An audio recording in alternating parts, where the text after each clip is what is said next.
everyone. Welcome to a very special edition of Imbali Live. My name is Helen Herimbi. And today is a very special edition because the Hive is celebrating Global Entrepreneurship Week. And the guests for today's special edition are some creative entrepreneurs, some badasses. And the one that we have coming up in a moment is a multifaceted music industry professional who puts the business in businesswoman. Please welcome Nosisi Ngakane.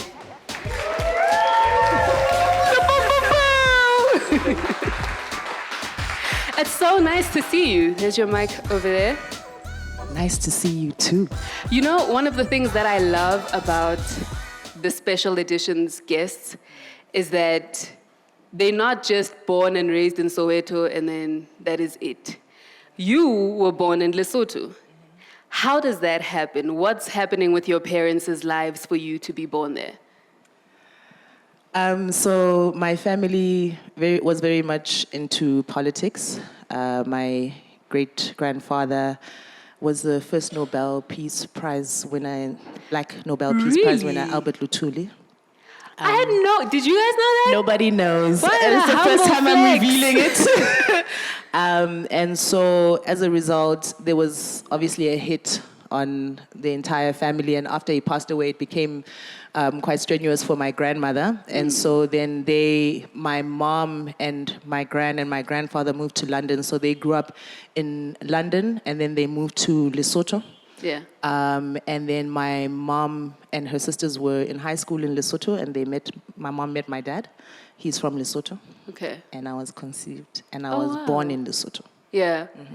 And then how much time did you spend in Lesotho? I spent 2 years in Lesotho.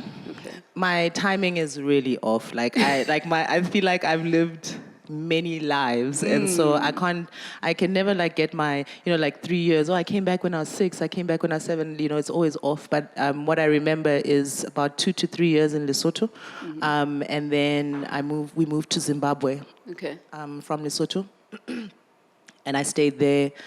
And I think until I was about 6, and then we moved to Canada. So when I was around 6, there was an exodus of everyone who was in exile coming back to South Africa. Yeah. And so my dad at the time, my dad is a statistician, and he had a scholarship in Canada. Mm-hmm. And so my mom, I hadn't lived with my dad for my entire life. Yeah. But when she was coming back, she thought maybe it'd be a good idea for me to go and stay with him while she comes back and transitions into South Africa and figures herself out. Yeah. And then I would come later. And that's how that happened. And I mean, all these places that you're describing all have their own music vibes, right? So did you pick up anything from Canada, from Lesotho, from Zimbabwe, that you carried with you musically? In Lesotho, no, because I think I was way too young, but You weren't a 2-year-old with the accordion? No. And stuff? No. But my godfather is actually Frank Lieba, who was a guitarist in Sanko Mota, and my mom and you're just flexing on us today. Right. This is right. And so my mom and my dad were very, Sanko Mota at the time, they kind of lived the life that I currently live, my parents, then, right? So they were very kind of entrenched in that hustle mode of the music industry. My dad used to throw gigs. My dad was a backing vocalist once for Sanko Mota. At some point, he's got a video where they're in the clouds, and the backing vocalist is like a circle, and there's like a camera on all their faces, and he's one of the faces, which I always laugh at. So that was, I guess, I wasn't really kind of conscious though at that point. Maybe it's something that kind of stayed in me. From what I have been told, my mom they'd wait for me to sleep, and then they'd go to the gigs and leave me sleeping. So, very good parenting. Right? It gets worse. And then in Lesotho, I can't really remember anything music orientated, but I remember being part of a youth group for exiled kids, all the ANC kids used to be part of this youth group called Young Lions. Yeah. And it was basically like a what would you call it? Like a brainwashing type of thing. I don't know. It's like, Was it's it like a boot sort camp? of like, like a boot camp where it's like they don't want, well, not brainwashing, but it's like how the Americans have the Pledge of Allegiance. So, I they would have see. all the exile kids kind of coming in, and you'd constantly be, I think it was an effort to make sure that the kids of South Africa are conscious of the fact that they are here, but this is not their home, and that they're still going to go back home. So they must kind of understand what this whole thing is, I guess, So I just remember that a lot from Zimbabwe, but nothing creative. Yeah. And in Canada, Michael Jackson. That's all I remember. I remember some video where there was like lots of fire, and I was like really about Michael Jackson as well. Yeah. Yeah. And when you're a kid, everyone always asks you, what do you want to be when you grow up? And kids always say the dumbest things. I want to be a doctor, a police, whatever. What was your answer when you were growing up? I was actually very clear. I wanted to be a marine biologist. Oh, wow. Where did that come from? Because I loved water. I swam, and I loved swimming, and I loved going to the beach. And then somebody put the two together. I think it was like, the brainwashing of aunts and uncles to say, well, if you love water, then you should be a marine biologist. Yeah. And I was like, well, yes, of course. Yeah. For the longest time, that's what I wanted to be, actually. Right up until like the end of primary school, standard 5. Yeah. But I was very clear that that's what I wanted until I figured out that you have to be good in math. And that was not your spilion? That was not my spilion. Oh, no. At all, yeah. So then what took over that dream? What were you working towards? I don't think I had a dream per se. I think I would say maybe from like standard 7, because standard 6 and 7, I was, growing up, my mom was like HIVist. Mm-hmm. So, she'd take us to all the festivals, the Five Roses Bowl in Soweto. Me and my cousin would always be going and going backstage and getting like autographs. We actually had an autograph book of like every single artist in South Africa, because we went to that many festivals also. Who was your favorite person that autographed your book? I guess at the time it was really just because you're famous. There wasn't any like famous favorite person. It was like the people that we listened to, like Watebe, New School, and guys like that. So, we were just excited to be there and see them. Bobongo Muffin. It was like, oh my God. Ishmael. I had a huge crush on Ishmael. Ooh, it was terrible. Ishmiza. I once even followed him through Yeovil. I saw him walking on Rocky Street, and I said to my cousin, there's Ishmael. And then we literally just walked. What was the plan? I don't so you know, were going to follow him and then? No plan. No plan. Just like, oh my God, I can't believe he's here. Yeah. So your mom used to always take you to these festivals? Yeah, so she used to take us to the festivals. She was also like super good friends with Brenda Fassie, so she used to party a lot. So my world was very much like my introduction to music. I also used to attend Saturday classes in Newtown at Cossack, which was I can't remember what Cossack stood for, but I used to do piano. And basically, like a lot of jazz musicians used to give free lessons on Saturdays for piano, drama, art, things like that. So I did that every Saturday as well. So I think my mom shaped my love for the arts and my interest in it. And I just kind of found freedom and expression within the arts. And from there, I just, from standard 7, I took it on my own without her help anymore. Yeah. And from standard 7, you knew what you wanted to do as a career is be in the music industry? No, I've never known what I want to be. You still don't know? I still don't know. You're winging it. I'm still winging it.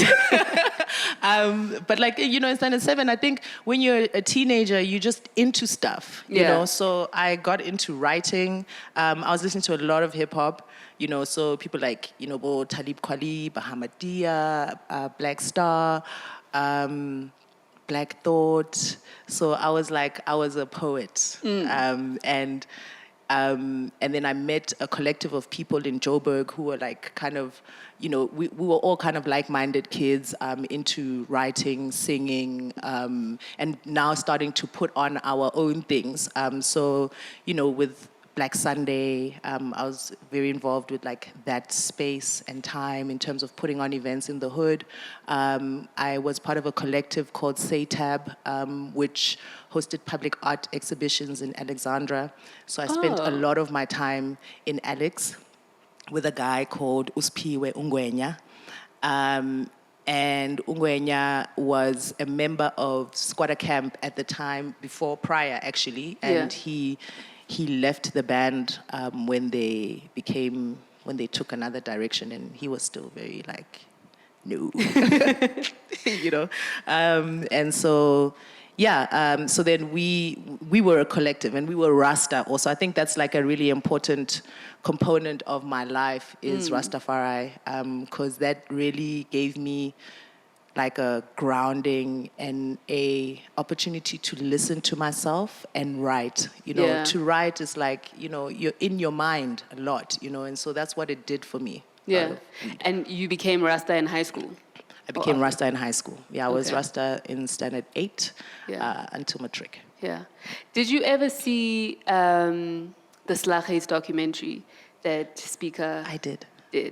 Okay. So I'm bringing that up because you're talking about Black Sunday, and there is a whole debacle about Black Sunday and Slaghuis in that if you haven't seen the documentary, tonight go onto YouTube. So much drama. Watch it.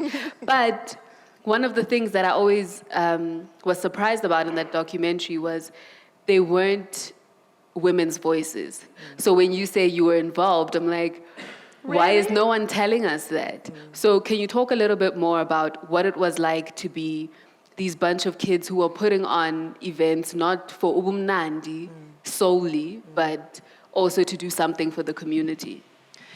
Yeah, so I mean, I guess for us, it was like there's no platforms, and we can create our own platforms. And, you know, like Notando was saying, you know, people had studios, so we were able to record our own music, release our own music, perform in our own spaces that we own. And it also allowed for then an ecosystem to develop around it. There were photographers that came out of that kind of space. People that liked writing would write about that, you know, and so we created an ecosystem. It's also funny because even though you're like with people that are, I would, for lack of a better word, like woke, like conscious, you know, we all read the same material. We're all striving for a new existence in this kind of space where, you know, we're conscious, we're conscientized, you know. But at the end of the day, gender issues kind of miss that, you know. It's like there's like a conscientization of like being black and, you know, being African and what that means, but then as a woman you're still like a woman. You're still at the bottom of the priorities. It's like when they look at me, they're like, Nosisi, and Carlos, can you take notes for this meeting? It's like, when the meeting is like, why do I need to take notes? I mean, at the time, I didn't question it because I was just like, yo, I'm in here. You know what I mean? So I'll do it. And I'll, you know, I'm in the space and I'm contributing what I contribute, you know. But it's that thing. It's like the guys are the ones who are leading at the forefront. And there were many other women who were part of that Black Sunday movement, that SATAB movement, Ntsiki Mazwai, Masilo Motana. You know, there were a lot of other women who were very active in making shit happen. Sorry, can I say? Okay. It's okay. Okay, sorry. So there were, you know, there were a few of us, not a lot of us, but there were a few of us. And all of them unspoken. Like when you hear about Black Sunday or Slaghuis, I wouldn't say Slaghuis so much. There were no girls there. It was a fest. None. I don't know of any. Okay. Yeah, but maybe Bianca. Bianca was, Is that Siriso? Yeah. Jeez. Yeah, maybe Bianca, you know, and Bianca was a dope rapper as well, you know. So, yeah, it was always, and it was frustrating because then at the end, it's just like, you just feel like, what's the point? You know, it's like, I'm here. And after some time, then there's always like this masculinity kind of ego thing that happens in these organizations and the way things happen. And it's like, who owns what? Who started this? Whatever. And then it's like, you know what? That's my time to tap out. It's also like, it's funny how money changes situation, right? Yes, and Yeah. miscommunication leads to complications.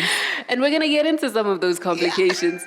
But at the time when you are putting on these events and you're talking about being conscientized, there aren't really a lot of all-black bands, right? So how do you meet these 7 guys that you basically catapult into the mainstream with? I think I should start with like Simphiwe Ngwenya, because he, through a song that we did for Expressions, which was with Rage, Comes up a lot. Yeah, it comes up a lot, that song. And we're like, Nosisi, because that's the intro. Yeah. But through that song, I guess it was like, even for me, I was like, oh, you can sing. Oh, okay. To yourself? Yeah. Like, you didn't know you could sing? No, I mean, we sing with, when you're in high school, you sing with your friends, the corridors at school, on the field, but it's not a thing like, I'm going to go into studio and make a song and I'm going to hear myself. It's like, it wasn't any like, it was never in my reality, let's say. And so then what led to? It was random because Nikiba Kapile, Simphiwe was there recording a song and I was in the corridors just writing and hanging out, as usual. And they were like, Battle Cat was like, yo, we need a hook for this song. And then Simphiwe came out and was like, hey, yo, do you want to do some shit? And was he literally like, Nosisi, yeah, no. And I was like, oh, okay, cool. And then, we came up with the hook, and then I was like, okay, cool, let me write a verse. Did the thing, and it was like, oh, okay, this sounds pretty nice. And then that was that song, and it actually did better than I ever expected. I didn't really think it was going to do anything, really. It wasn't even a thing for me. And then when I was in school, I did my A-levels at Greenwich College. In Randburg, and I was with a guy called Tumaini. We were both at the same school doing our A-levels. Yeah. And he knew one of the guys in the band. And their vocalist, who is now their current vocalist, Nkutu. Nkutu was the vocalist before me. Oh. Right? Way, when Kwani Experience was even still like starting before, in high school. At NSA, I think at National School of the Arts. So Kwani Experience already existed? It existed. As through is. Frank, yeah. Okay. I guess there were other members or whatever. And then Nkutu left, and they were looking for a new vocalist. And then Tumaini was like, oh, I know this girl that I go to school with that says she likes singing. How about she comes and tries out? And he asked me to come, and it was like, all right, cool, we rehearsed, and, that was that. Like, literally, I was in AAA. No ways, you can't, like, fast forward things. So What? where was this audition? Was it literally an audition where they were looking at you like, No, it wasn't let's an see if she can... audition. I can't remember where we were rehearsing. I was telling someone earlier on that a lot of my time in Kwani Experience is like it's a blur. Smoke. Perfect word to use for that. Literally. We were rehearsing, and I don't even think it was like an audition type format. It was like, okay, cool, here's a vocalist, she's here, let's like do the thing, and I heard the music, and it just kind of, it was a vibe, and then I was at rehearsal every day. And then I was bunking school for rehearsal. Oh, wow. And then I wasn't going to school at all for rehearsal. Yeah. And then I flunked school. And this is AAA. This is AAA. So what were you studying at AAA? I was doing integrated marketing and communications. Oh, wow. And my family was very against it. Why? Because I guess they could see that this thing is taking up too much of my time, And also, at the time, my mom... like we were going through like a crazy transition, like personally, because my mom was sick and all of that. And it just felt like it was an escape for me. And it's something that I had never experienced before. Like I had never been, it's like a spirit, literally, you know what I mean? That like takes over you. It was just a lot for me. And so I put everything I was into that. Yeah. And when they were now looking for this vocalist, did they already have the songs and you just had to sing them, or did you start writing the songs? Like, what was the process? There were some songs that were already written. So at the time, Frank was the main composer for the band. So he had quite a few songs. Frank Lemahlatse specifically had composed quite a few songs. And then, but a lot of them were like the instrumentals, but no verse. Yeah. You know, no vocals, no raps, whatever. And I mean, literally, it was like a band where it's like anyone could join Kwani Experience. Like, for real. Like, because, like, we would, we start, it's like, okay, cool. It's me and P.O. and Madite and Frank and Mahlatse. And then Khonsi comes later because we're doing a lot of performances at Horror Cafe. And then it's like, oh, Khonsi is now like jamming with us there at Horror Cafe. Now, Khonsi is a member of the band. Yeah. And then Bafana, who plays all the like kitchen stuff and whatever, the plates, whatever, he's also now comes one day and he's jamming. Next thing, he's part of the band. You know what I mean? So it's like, I think we also had, it naturally happened, like organically, like the band formed in a very organic manner, and it just stayed that way. Yeah, and the basis of it, or like one of the core strengths, was live performance, right?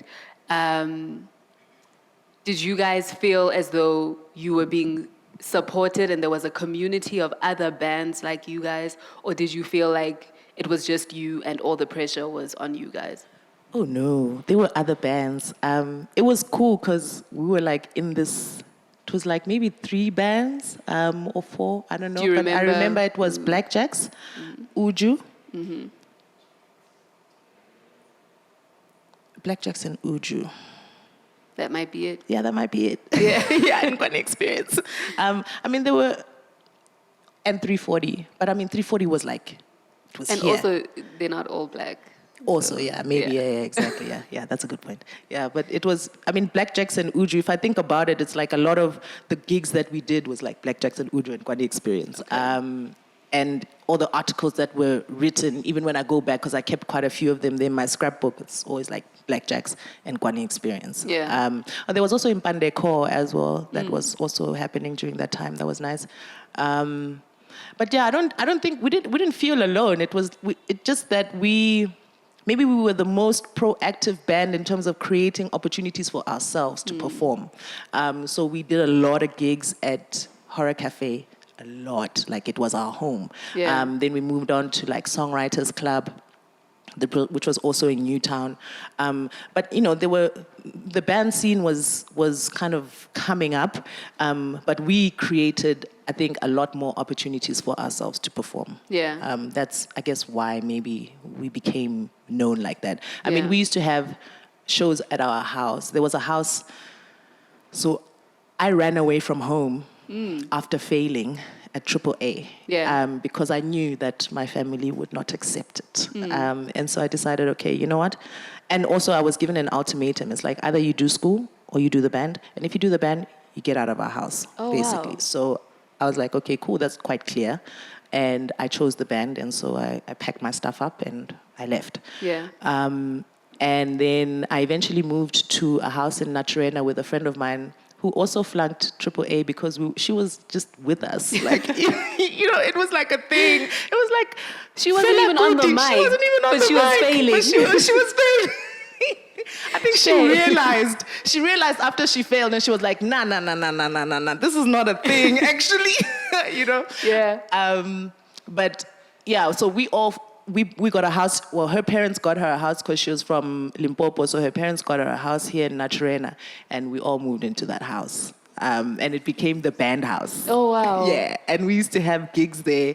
On like Saturdays, we'd cook lunch, and then we just like create our own drums out of buckets and stuff, and like invite friends and have a mess in the have kitchen. a mess in the kitchen. Exactly, that's where that came from. It was exactly. So do you feel like that was a taste of creative entrepreneurship for you because you had to create Definitely the opportunities? Definitely, that was my Kwani Experience was the beginning for me. Just of everything, creating your own gig opportunities, understanding like the relationship between record label and artist, understanding promoters, the issue of like not getting paid and how that works, and how to get your money if you ever get your money. Just also, and we were very just from a creative perspective, we're very like a nuclear band to say that you can't go and play with other bands. So other bands, for instance, like in Uju or you can't play with other bands. That was one rule because you can't. Okay. So you can't be a band hoe. That's what we used to call it then. Yeah. And then also you can't get a job. Like so you can't go and get a 9-to-5 and do the band. How was that a rule? How were you guys supposed to make money? I don't know. But that was like. It was like, I don't know if you've ever watched the Fela Kuti documentary. I've read the book. It was very much like that. We were like our own cult. Yeah. You know, it's like we had our friends that were always with us, and we lived in this house, and this is all we did. And it was good at the time because you're struggling together. You know what I mean? Yeah. And so it's like, oh, you know, we don't have, you know, I got 5 rand, you have 5 rand, you have 5 rand. You can get a tomato and onion, and I get some spinach, and we got food. You know what I mean? And that's how we lived. And then we started, you know, doing gigs and making money. And it's like, okay, cool. So this money is going to go towards our food budget. This money is going to go to our transport budget. And it's like we're in a cult, essentially. Yeah. Right. But then it's nice in the beginning, in your 20s, and as you grow older, you know, life kicks in, and it's like, wait, 4 years. Yeah. I've been doing this, and wait, what's going on? Like, I'm going to be like 28 in like 3 years, and I still don't have a clear plan for money. Yeah. Like, I'm still kind of, you know, so that was a big wake-up call for me. So before we get to the monies, do you guys remember Deja Vu? See what I did there? Do you guys remember Deja Vu? See what you did. Yeah. So I think that was one of the first songs I ever heard from Kwani Experience. So do you remember how the song came to be? I know sometimes your memory is hazy. Bruh, a cloud of smoke. Okay, it's not a joke. Yeah. I don't. To be honest, because it became a radio single. single. Yeah, you know, the whole thing with like Kwani Experience, and also like even us recording albums, like physical albums and songs getting played on radio. We won we won a competition called Totally Jazzed with Standard Bank. Oh, okay. And we won a record deal with Sheer Sound. And so we then went in and recorded all the music that we had been rehearsing. Prior to that, the creation of the music, you know, was just happening all the time. In you know, we would rehearse until like 2 a.m. So I can't really remember the exact moment and whatever. It's like people are like, oh my God, that song. Yeah. It's like, and to you, it's like, yeah, a lot of it. okay. Yeah. Earlier we spoke about how with Black Sunday and other organizations, you became just write the minutes, right? Just because of your gender.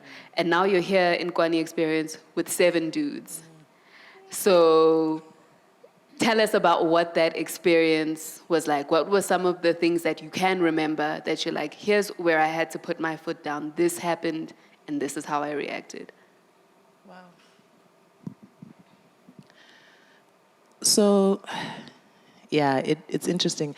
You know, in the beginning, with Kwani Experience, it was very much like kumbaya kind of thing. Oh, we're all together. It's all nice. We're creating music. It's all good. And then we got the record deal, and then, you know, start getting a bigger following, and you start getting known more, and now leadership roles. Yeah. People want to take on leadership roles now, whereas before there were no leadership roles. And so it's like, for me, I'm also the kind of person who's like, oh, if you want to, go ahead. You know what I mean? I'm not here trying to fight for any kind of positions or whatever. So a lot of the time I kind of let the guys do their thing. And I found that saved me a lot of stress, because if you're going to try and maneuver 7 male egos and put your thing in there, Shem. Doesn't work. It's not, you must just forget, you know. Also specifically because you're a girl. A lot of it was, I think even they were unconscious to it. It was just an unconscious thing that always used to kind of come to play. But I was just like, I kind of took a step back. I'll do what I needed to do, and let the decisions and stuff be taken by those who want to take them. Yeah. Also because there were so many of us that, sometimes I feel like when you're in a big grouping, somebody has to say, can we make a decision and move? Like, for me, I'm cool either way. You know what I mean? I just actually want to do the work and do the thing. I'm not here to, impart I don't want to disrupt the process, and so I felt like there was a lot of disruption anyway, so I'm not going to add anything. I'm just going to let it be. Yeah. And you let it be for almost 5 years. Yes. So what was the final straw for you? What made you go, actually, I don't want to be in this group anymore? Personally, my mom was sick. And then she got really sick and she almost died. Yeah. And I felt like, I need to get a job now. Like, okay, all good. I'm the oldest sibling amongst all my siblings. And so I felt like I needed to step up, And so when I had that discussion with the band, certain members of the band were not receptive. Because it's one of the rules. Mm-hmm. Can't go get a job. One of the 2 rules. Yes, one of the 2 rules, yeah. So, then it became a point of tension where it was like, I kind of felt like, I've really given my everything to this band, and at a time when I really need you guys to have my back, you don't have my back. And I'm kind of here alone, and the whole 5 years just kind of came flashing back to say, actually, what was this about? Because we were family, I had no friends. They were my friends. I had no friends, literally, And so I kind of felt a little betrayed by that. And then I kind of, decided that, actually, which is real life, really, is that you're here on this planet alone, and when it comes down to it, it's you. You must make those decisions for yourself. It's not Kwela's mom who's sick or Frank's mom who's sick. It's your mom, That's your life, So I had to make a decision to say, okay, cool, I gotta go. And also, I had given myself like a deadline of 25. I said, if by 25 I'm not making something, it's okay, I can pay rent or something. I remember me and my friend Dominique, we used to live together, and we paid 1,600 rands rent in Yeovil, and we struggled. Really? Between the 2 of us, so that's 800 rands. Yeah. I couldn't pay it. And so for me, it was like, okay, there has to be a cutoff line, and 25 was that. And so it actually all happened at the same time. Like, my mom got sick when I was 25, and that decision had to be taken then. And then I decided to go and explore other parts of myself. So did your family eventually come around at any point when it comes to the music? They did, when they saw me on TV. So during the Kwani days? Yeah, we did this advert for IEC. And I think actually what happened, this is going to be televised. What happened? No, personally, I think, and I may be wrong, but I think what happened was that my entire extended family was phoning my nuclear family, my aunts and my grandmother, specifically to be like, hey, sibona uNosisi TV. Kwenzakalani? You know what I mean? Yeah. Oh, uNosisi. And it's like, we don't know. Then it's like, hey, how you doing? We saw your advert, congratulations. And then slowly we started rebuilding our relationship, But I think the real acceptance was when I left the band, because they also realized that I can, my family has always thought that, I don't know, maybe, but they've always thought that my decisions are bad, right? And for me, it's like, I make my decisions based on like a feeling, like how I feel. So it's like, okay, if this is where I feel like I need to be right now, I will be. But it's not that I haven't thought this through like maybe 4 or 5 years down the line. Like, so when I was 21, I was in the band, but I had given myself a deadline of 25, and then at 25, I made that move, And so I think they started to see a little bit of maturity maybe in me that they didn't think I had. And so, then our relationship, and I think also the fact that my mom got sick forced us to rally together. Yeah. So in a moment, we're going to go into Nosisi's creative business side, stepping away from the music. So if you have any questions about everything we've discussed leading up to now, please raise your hand and a mic will come to you. But what I wanted to also ask you about is in 2014, out comes this huge petition to bring Kwani Experience back, the original Kwani Experience, right? And for most of us who didn't even know that Nkutu was the original, is like, and at the end of this year, there is a reunion at a big performance place. We can't say the name. No. Okay. So are you a part of that reunion? And how did it make you feel to know that people are petitioning to have the band back together? Yes, I am part of that reunion. Oh, cool. Yeah, so you're gonna have both. Yes, both vocalists. Dope. Yes, it's quite exciting. We're in rehearsal mode now, so it's all very interesting. It's also it's like a healing space as well, because we have a lot of healing to do as a band as well. How does it feel? I'm not surprised, because even when I left the band, I've fought against this Kwani Experience identity to say, guys, I'm Nosisi, guys.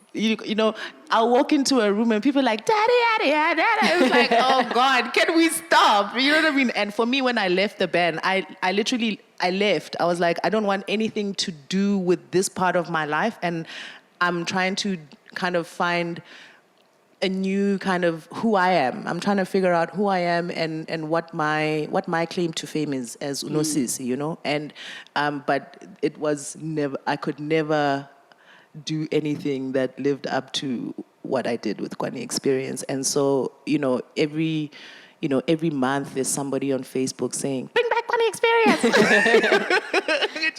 So I'm not surprised that, and it's cool to be on that particular platform, because I think we deserve that. I think we missed out on, we existed in the age where there was no real, like the internet was still kind of just becoming a thing, like MySpace, we had a MySpace page. Do you know what I mean? Yeah. But I feel like if we had existed now with all the, tools that, artists have available to them, and considering our industrious nature as a band, I think we would have gone further than where we went, Well, the great thing is you can still see after this performance how you feel. No. No? It's a no? No. Okay, moving swiftly. Thank you. So, earlier you mentioned that you had studied integrated marketing. Marketing and communications. Well, you failed it, you said. Yes, ma'am. So when you left Kwani Experience for the 9 to 5, was this you moving to Instant Grass? Yes. Do you guys know what Instant Grass was? Can you just... It's a youth trend forecasting company based in Cape Town. And so how that happened was that I was an ambassador for Red Bat sports scene. And the lady that, kind of got me on board, Shirley Wakefield, I was really close to her. And when I was going through that transition, I was speaking to her a lot about where I wanted to go and what I wanted to do. And she was like, well, you could come work here. And that was in Cape Town, which was perfect, because it just meant that I left the band in Joburg and I left. There would be like no opportunity for like saying, hey, we have a gig next week, can you come? It's like, yo, I'm gone, So yeah, that's how that happened. Yeah, and that was still part of the marketing path that you had gone into. So I have always had that in me, and that's why I was saying that even after the band, I've always kind of tried to say, well, there's another part of me that, people don't know, and even I don't know, because I haven't really given myself the chance to explore that side of me enough, which is the more kind of marketing, administrative part of music. Yeah. I had a little taste of it when I was in Kwani Experience. I had a little taste of it when, coming up when we were doing the Black Sundays and the Say Tabs, and all of that. But then it was like, I felt like, okay, cool. If I ever had to, so now I'm trying to define, I'm 25 and I'm like, okay, what do you want to be when you grow up? Right? And I'm like, well, this is all that I know. And I feel like I can take this and turn it into something that's a little bit more formal than me just getting onto a mic, you know? And also my work at Instant Grass was insane. I mean, it was the first time I ever saw a spreadsheet, a PowerPoint presentation. It used to take me like 5 hours to do a PowerPoint presentation that I do now in an hour. Like then I would have sleepless nights. That's the first time I encountered like anxiety. I had crazy anxiety. Like I remember a client meeting where I had to like take photos and upload them onto like this cloud thing that we had, and then the client was coming from Joburg and they wanted to see the photos of the session that we did, and I lost the photos. Like my goodness. I thought I saved them, but I clearly deleted them because I'm not computer savvy, right, at that point. And it was like my mouth was dry. Wow. Like I was just like, you know when you also talking and trying to speak to someone, but all that's coming out is air. It's like, it was like that. I learned a lot at Instant Grass, and they were so patient with me. I'm so grateful because they literally taught me everything I know about work, like just work.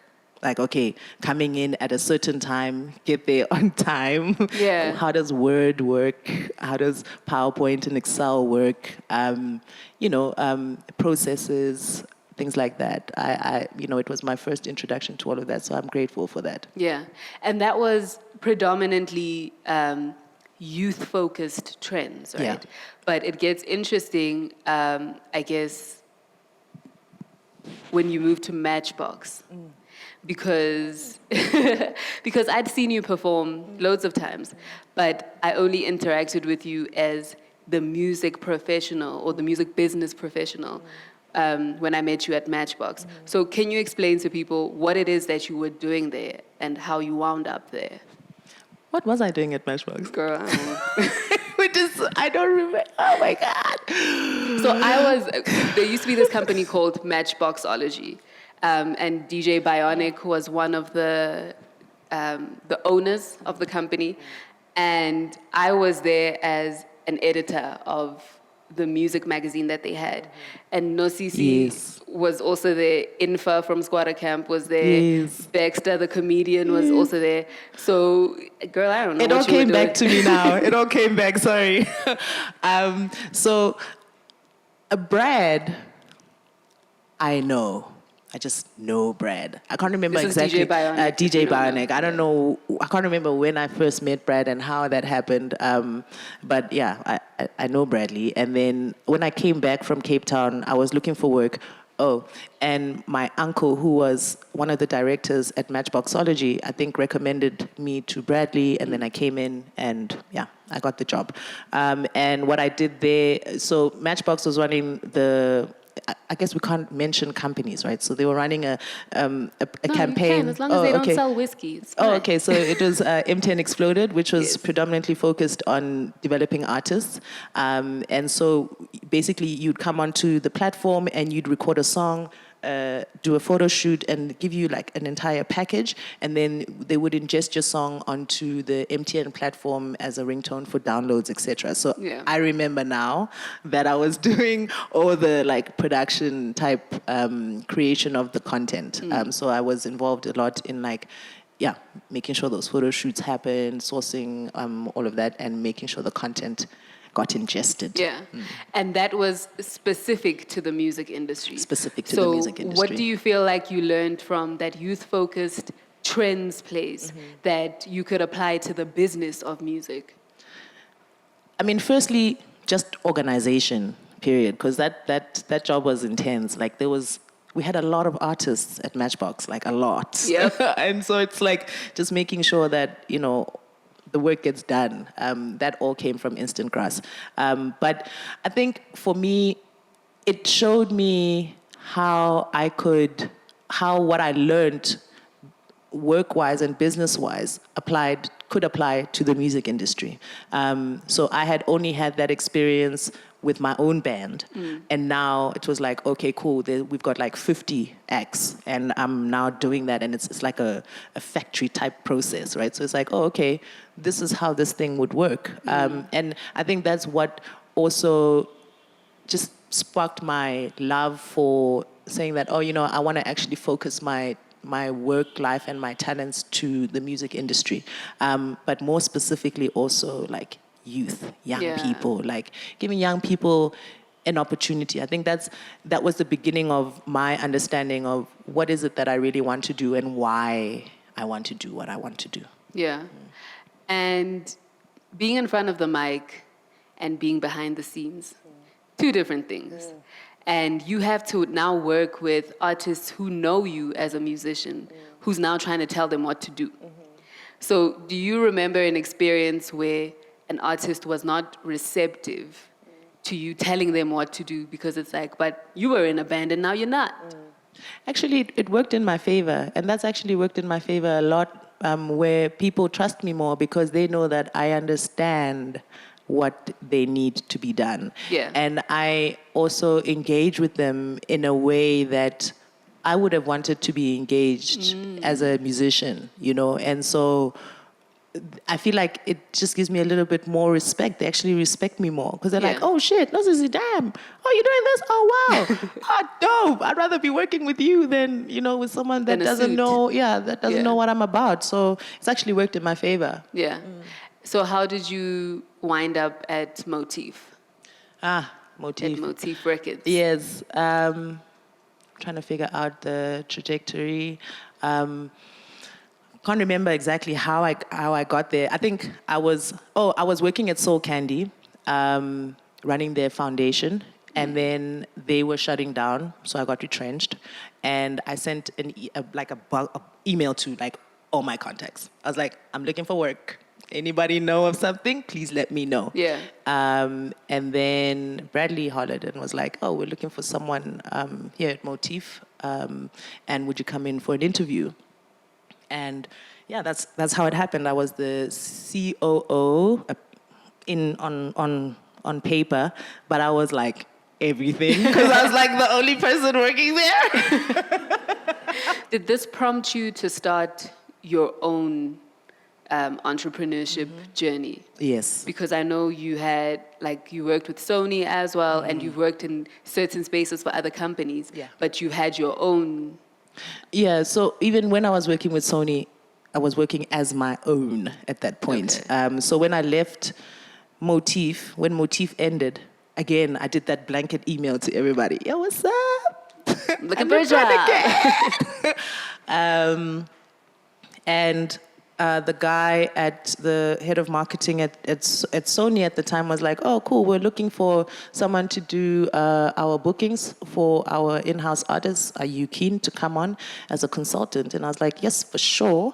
Can I have office space, please? And they were like, yeah, cool, we'll set up a desk for you. You can come in and out as you please. It was like a proper sweet deal. Yeah. And we'll give you a mini retainer. So I was then able to do other work while I did the Sony work. And so then in conjunction to the work I did at Sony, I also, Bradley actually, when we could see that, the things at Motif were not going to vibe for much longer, he knew that Simphiwe was looking for a manager. And so he said, oh, there's Nosisi who's going to be looking for work, so, maybe you can interview her and see. And then I started managing her. Yeah. While I was doing the Sony thing. What's your company called? What were you doing? Is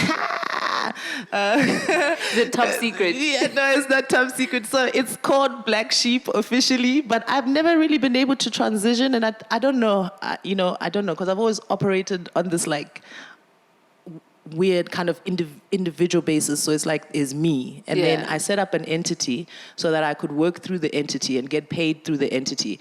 And Sony is the only company that's ever paid me through my entity. It's the only company that I've ever kind of worked under my entity. Otherwise, I'm always just involved in stuff in my personal capacity. Okay. Yeah. I need to do that more. Yes, you do. So give us like a a highlight or anecdote from managing Simphiwe? Because before her, you'd worked with a lot of different artists at once. And then this was now an artist that you solely had to manage. It's not like you were managing 10 other people. So what's the one thing that sticks out from that time?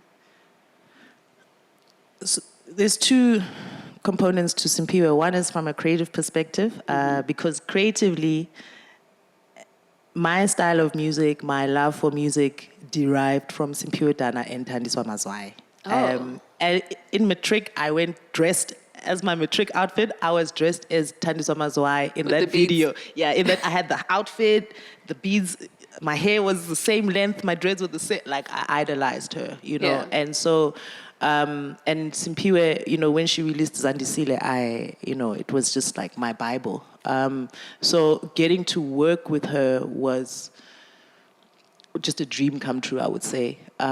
So creatively, you know, the highlights for me is that, like, no matter how hard, and it was hard, she's a difficult person to work with, but it would be so worthwhile when you see the work come to fruition and she's on stage and she starts to sing. And every time, without fail, I'd get like goosebumps from like my forehead to my toes. Yeah. And I'd want to cry every time, like without fail. No matter how many times I saw her perform, it was like, damn, you know what?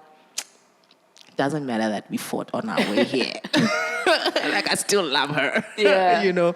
And for me, it was like, I think it was the understanding that artists are like different types of people. It's a different, you have to be wired differently to create that way. You know, I don't think that you can operate like how everybody operates if you're going to be, even if you look at a lot of great performers and creators, they were all like very crazy people, you know, and they all have their stories, you know.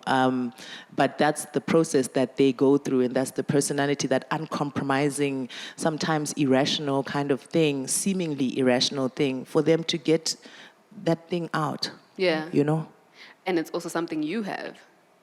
I wonder. Because you are an artist. So we're going to talk about how you came back into performing in a moment. But before we do you guys have any questions so far? It's more like a comment. I like how you mentioned how women are always at the back front of everything. Almost like you're needed, but then you become very invisible when it's time to make decisions, or when it's time to sit in a table. And you get to realize that the further and further you get into the creator space and you start to be successful, you get laid back at the back, you know?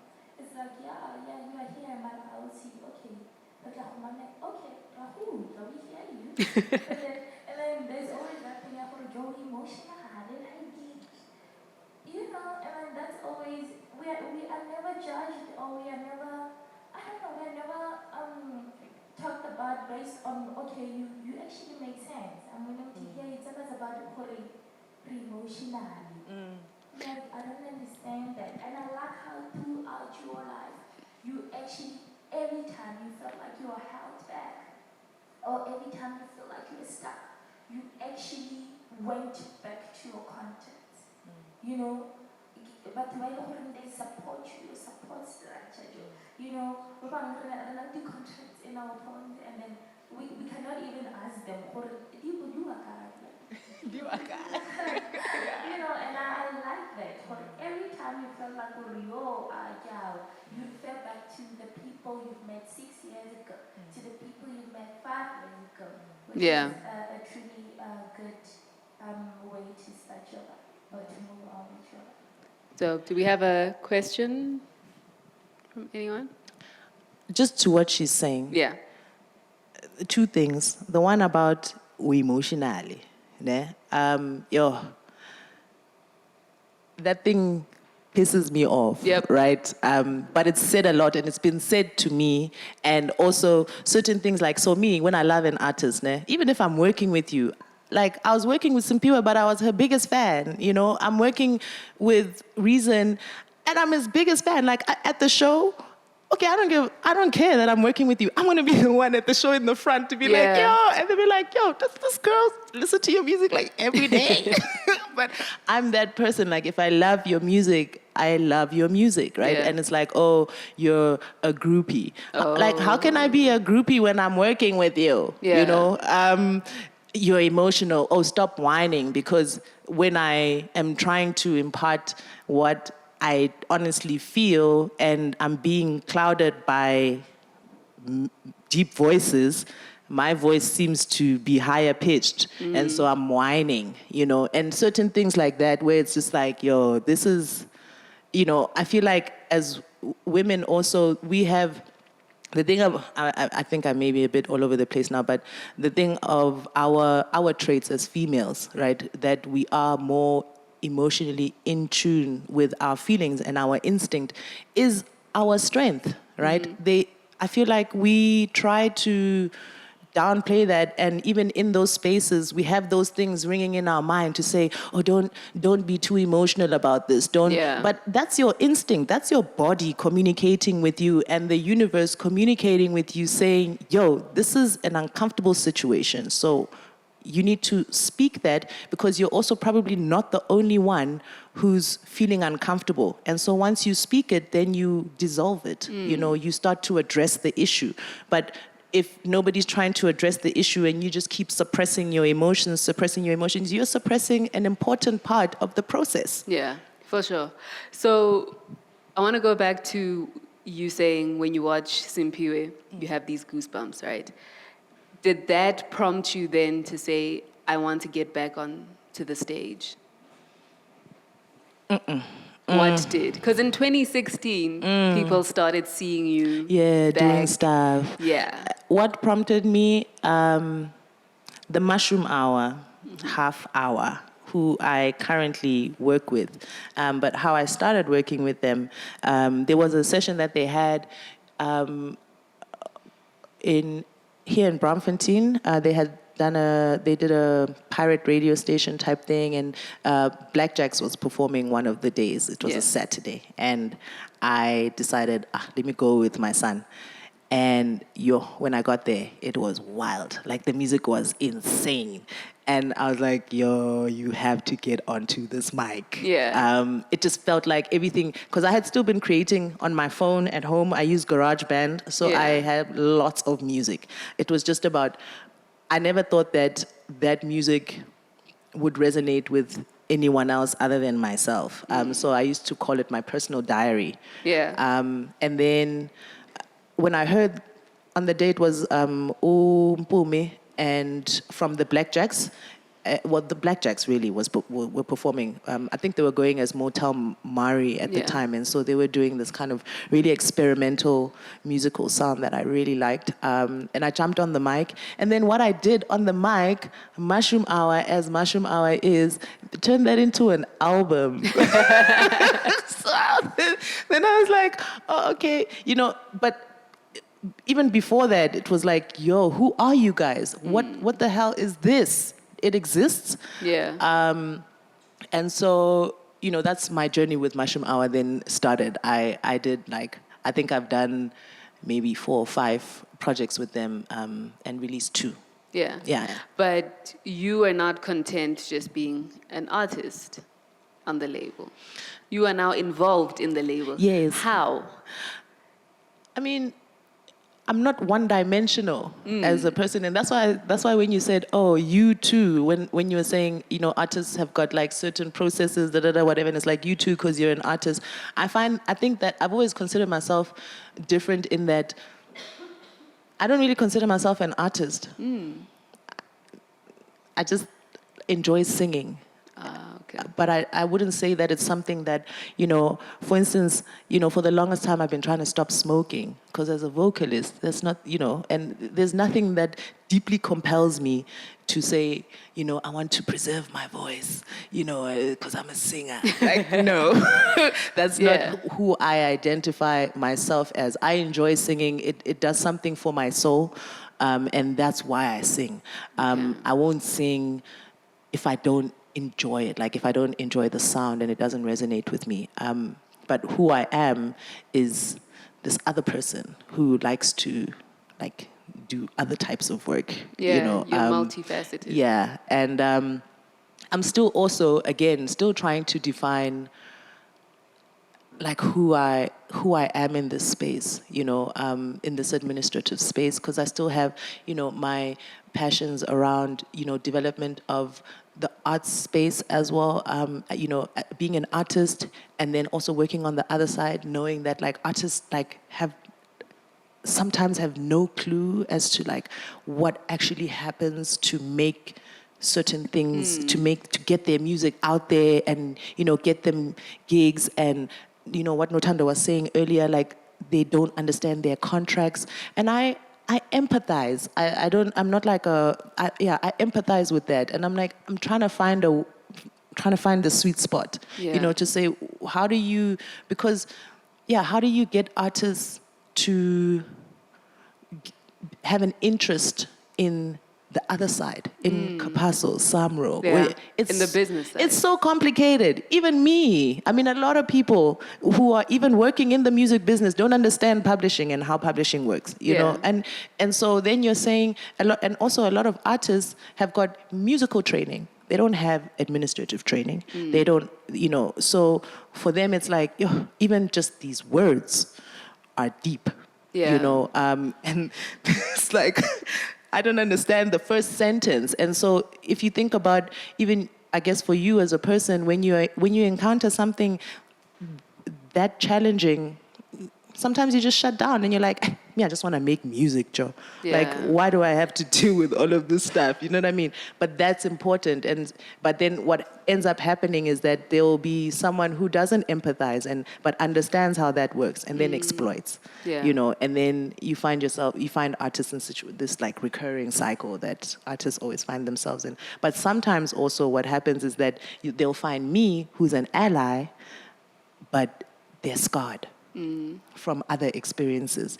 And so there's distrust, you know, and then trying to work on that trust is hard, you know. But, you know, that's why I'm saying that I'm still trying to kind of define and find where it is. I'm still on that journey, you know. But through the work that I'm doing with the Mushroom Hour, I think all of those issues are being addressed, you know, and I'm finding the space and figuring it out how and asking the right questions. So I'm happy. And you're finding the Spaza. And I'm finding the Spaza. Can you let people in on what Spaza is? Spaza. So Spaza is an album we released with through the Mushroom Hour, and it's a collaboration between different artists who came together on one day at the Spaza Gallery in Troible. And we just created. We didn't know each other. Some of us knew each other individually, but we've never kind of worked with each other. And it was like, okay, the stage is set up, and it's like, right, it's just two. Okay, too much. Let's go. Yeah. You know, and you know, we just started making music, and actually one of the most beautiful experiences of my life, I would say, in the creation of music, because working with bands, the only other band that I've worked with is Kwani Experience, and it was a very loud space. And Spaza was a very silent space. It was like there was a lot of space to do, you know, and people would give enough space for people to think through their creative process, to say, oh, you know, I want to put this, you know, it's like the song is not moving like this, you know, and the different elements are also not too loud, you know, so it's like I can actually hear myself. And it was a beautiful experience, because it's very rare that also you find like a jam session, like you find musicians playing together and they actually give each other the space to play. And so what happened was a lot of those songs were actually songs from the first encounter, which is, amazing. Okay. I'm going to open it up to the floor for any more questions. And before I do that, I think inquiring minds want to know, is there an album with you and Sia Makuzeni? That's on Spaza. That's Spaza. Oh. So Spaza, but it's not just you and her. No, it's not just me and her. Yes, but the rumor was that you two had created an album together. Oh, wow. So My that's dream. not a real thing. Listen, it's the universe speaking. When you hear it in 2020, It is the universe speaking. just know. Yes. First feature. Thank you. The exclusive. We have a question back there.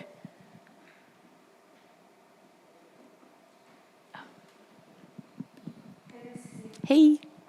So obviously you've like gone through a lot because you've lived and you've gone through different iterations of stuff. So one of the things that's always struck me from knowing you, but specifically just watching you over there, is that you have like a youthful joy, like your laughter comes easy. You've got like a joy that a lot of people don't keep past 25. So I don't know if it's a conscious thing, but like do you have an explanation for that? Because it's such a beautiful thing to watch and experience, and every interaction with you there's like a childlikeness almost that is so beautiful to experience. Yes, I'm childish. I am. You know, no. You know what? Deep down inside, like, I like to laugh. Like, I like to laugh. You know, I like to enjoy life, man. You know, it's very serious, and most of the time, I'm very in my space and in my head, and so you know, I think also reflecting on one's journey allows you to laugh, and allows you to appreciate. Maybe things that when you were going through them, you were not appreciating them at all. So it's like, okay, I'm realizing now as I'm speaking that I'm actually quite grateful for a lot of the things that I've been through, you know? Yeah, I don't know. That's who I am. I want to take one last question, if there is one from the floor.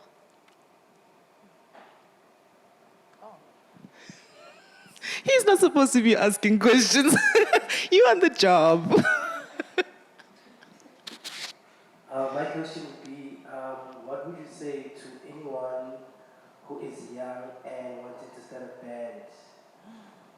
He's asking for himself, you know.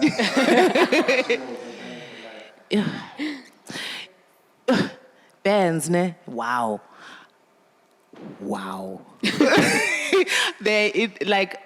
Actually, you know, I would encourage it. What I do feel that we need is some sort of a case study archive of South African bands, because what I realized being in Kwani Experience, and only after, like, when in retrospect, is that like all the South African bands from Sankomota to I can't iterate their names, but like a lot of the South African bands went through the same issues. It's the same issues. Even when I had left the band, there was another band that was sort of breaking up that kind of came after Kwani Experience and looked to us, you know, they were very similar in style. And they hollered at me as well to be like, yo, we're going through some shit. And can you come in? And I was like, me? No. Good luck. And you know, they ended up kind of reshuffling, and the lead vocalist changed, and they've got brand new members, whatever. But I realized also then that, like, wow, I wish, you know, there was some sort of a support group. All bands need like a therapist.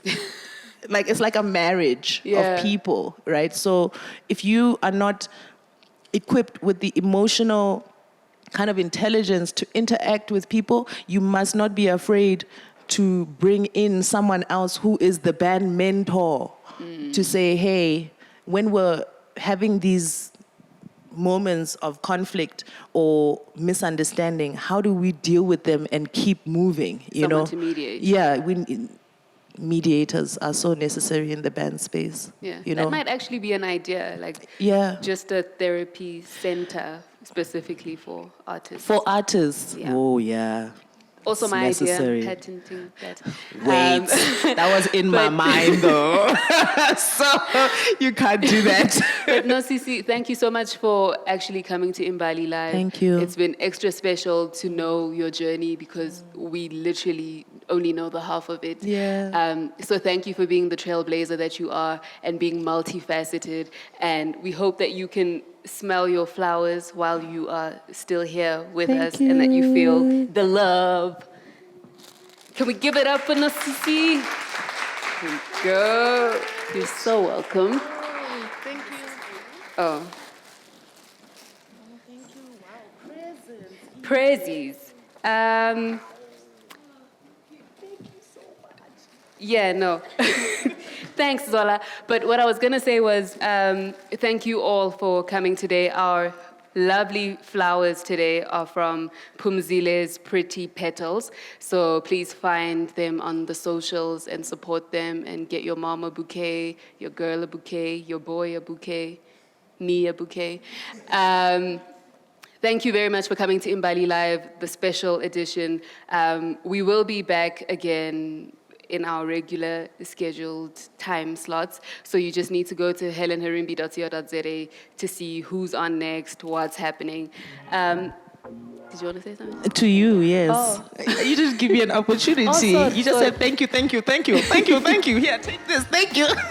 I want to say thank you, Helen, because also just watching you grow and into who you are. And I've always kind of, you're an indication of like what a love of music can be. It's like, well, I love music. How else can I interact in this music space? And then the ecosystem. And you are an amazing writer, sought after, so I just can't, I look forward to watching your growth, and you inspire me so much. And I'm really grateful to just like be around, people like you, people like Notando. Also, just an FYI, Notando I've been stalking for years. Yes, years. Only Andrew knows. But, just someone who, everyone we're all at different levels in this thing. And the music industry, I feel, is one of the toughest industries because it's like one of the most informal. It's like anyone can come in. Yeah. If I've got a song, it's like, today, you know what I mean? And people feel like, they don't need to have any particular skill or like best practice and things like that. So it's like people like you and Notando who, for me, that's like really one of my passions is to say, okay, how do we really kind of formalize this thing and take it more seriously and give it a serious structure? Yeah, your e-wallet is coming. Thank you. Thank you. Thank you, everybody, for coming through. I'll see you soon. I'm joking.